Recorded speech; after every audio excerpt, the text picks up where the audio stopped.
1 and 2 and 3 and 4 and 5.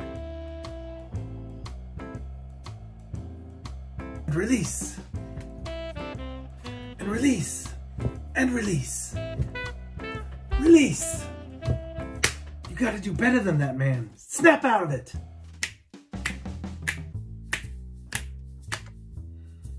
Okay, I think we're officially ready to go.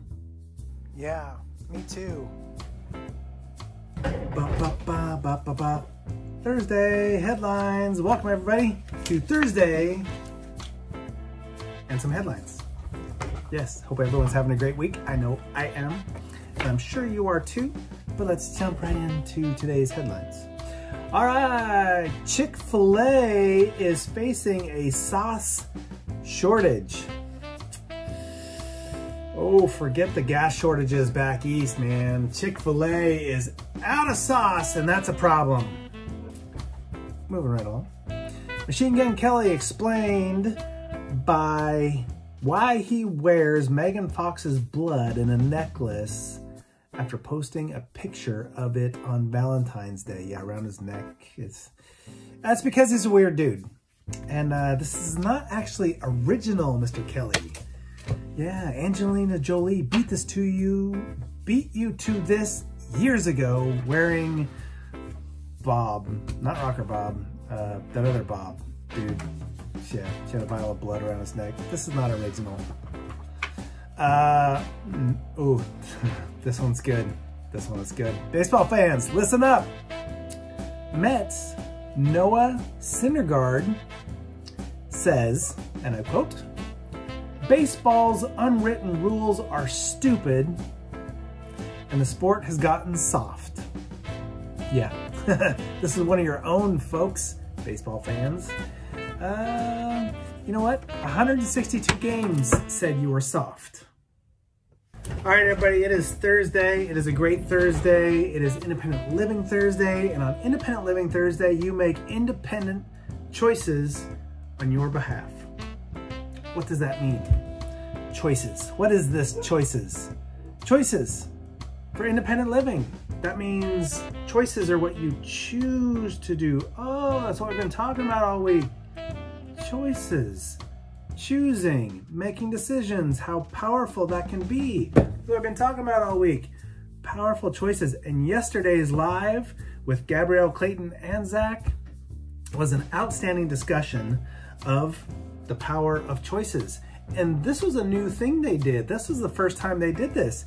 It was a little bumpy in the beginning, but they chose to keep pushing through. Powerful, because none of them were very comfortable. None of them really wanted to do it. Clayton moved seats in the beginning, which I told him not to do.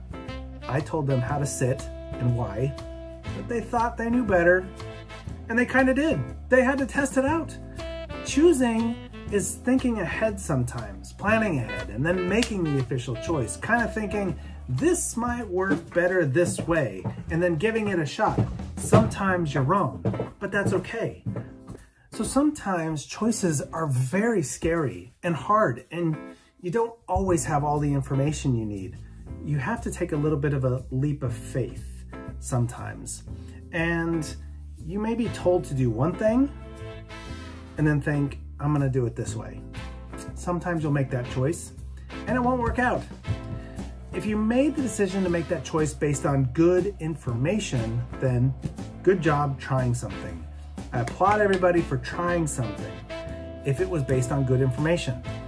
If it's based on, well, it just sounds better than the other thing because the other thing doesn't sound very good, and I'm kind of, not interested in doing the hard work and the heavy lifting, and I don't really want to get out of bed. And they even talked about that. Sometimes we don't really want to get out of bed, get all dressed up and go to work. Sometimes we don't. I don't. But you have to choose to do the right thing based on good information. Here's the good information. If I do get out of bed and I do go to work, I get to keep my job. That's good information for making choices, right? So it is not always easy to make tough choices. Sometimes if the choice feels hard and difficult and daunting and I don't really want to do it, sometimes those are the most important decisions to make. You got to think about that. It's hard work to get a job. It is. You gotta write a resume, you gotta fill out an application, you gotta make some phone calls, you gotta go down and do an interview, things that are all uncomfortable and not fun. But that's short. It's really, really short. Whereas the independence that comes and what can happen after getting that job is massive. So you have to outweigh the potential good for the minor bad in your choices, okay? That can be complicated at times and feel like, oh, I don't want to make that scary decision on my own. So don't always you don't have to make those scary decisions on your own, those challenging decisions. Hey, everybody here at VCDI and TCDI is here to answer your questions and to help you along the way, okay? So, you saw it a bunch yesterday, you see it all the time. Weiss at vcdi.org is a great place to start, but we're all here to help. You can start even in the comments down below. All right, guys, we're gonna jump right into the National Day of. Good morning, everybody. It's Thursday, you know. Woo, we're heading down that hump, down the slope now to Friday. But it is Thursday. It is May the 13th. And the national day today is National Frog Jumping Day. You know, like they do up in Calaveras County. They always have the big frog jumps every year. Well, they didn't do it last year and probably won't do it this year. But it is a really cool thing. I've been before. When I was younger, we used to go a lot. It was a lot of fun. The frog's out on the pad, and then everybody hits the ground. Well, the person's got the frog. You're trying to get your frog to jump over the line and be the winner. And they have all kinds of heats, and you see all kinds of different frogs. Some people, I mean, they take it very seriously. It's not like the frog that they just went and got out of the pond somewhere. I mean, they work at this. They've had these frogs. And it all started with a little known, a big known, you know, somebody that lived in Calaveras County, perhaps.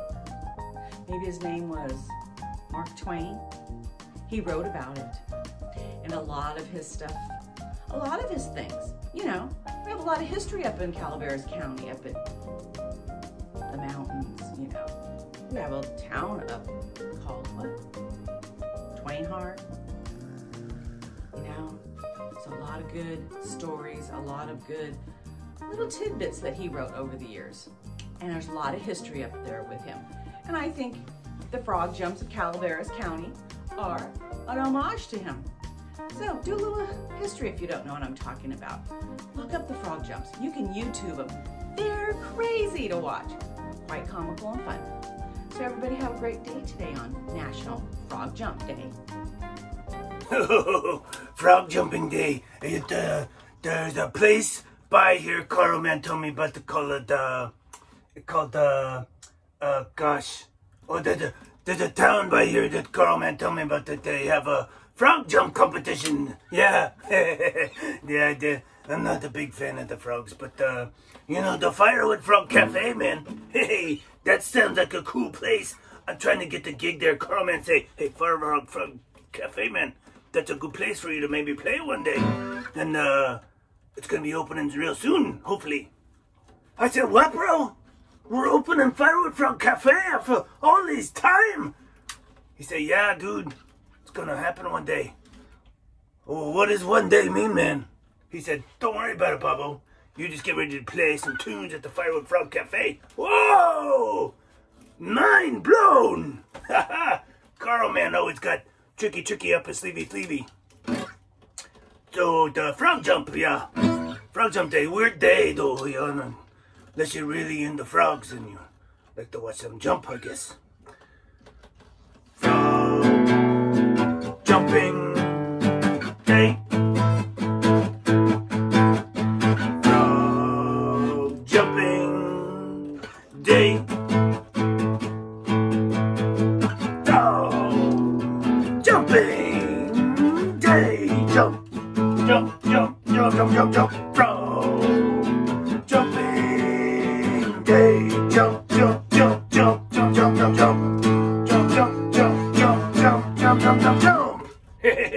Alright, so that wasn't that cool, but, you know, you gotta try something new every once in a while. Go jump on a frog, or jump with the frogs. Very good, very good. See, national days are always important because they give us something to celebrate, something to have fun with, an encouraging part of the day, something that we connect with, or just something to laugh about. Fun little things. Choices are to enjoy that which we don't know sometimes. And you probably didn't know about this next little segment from Ray. Let's check it out. Smart Home allows adults with disabilities to live independently. For some adults with disabilities, the main goal is to be able to live independently. LADD, a Cincinnati area nonprofit, is making that happen thanks to a lot of state-of-the-art technology. For Daniel Jones, his own room outside of his parents' house is a big step. The 24-year-old said he's always wanted to live independently, but was never sure he could until now. The technology ranges from easier ways to reach dishes to daily reminders to easy access to help through 24/7 video calling for assistance. All right, very good. That is it for Thursday. I'm gonna quit my blabbing on the back end of this thing, but make good choices. Go to all your Zooms, have fun in all your Zooms. We will see you tomorrow for all kinds of good activities that we normally do every day anyway.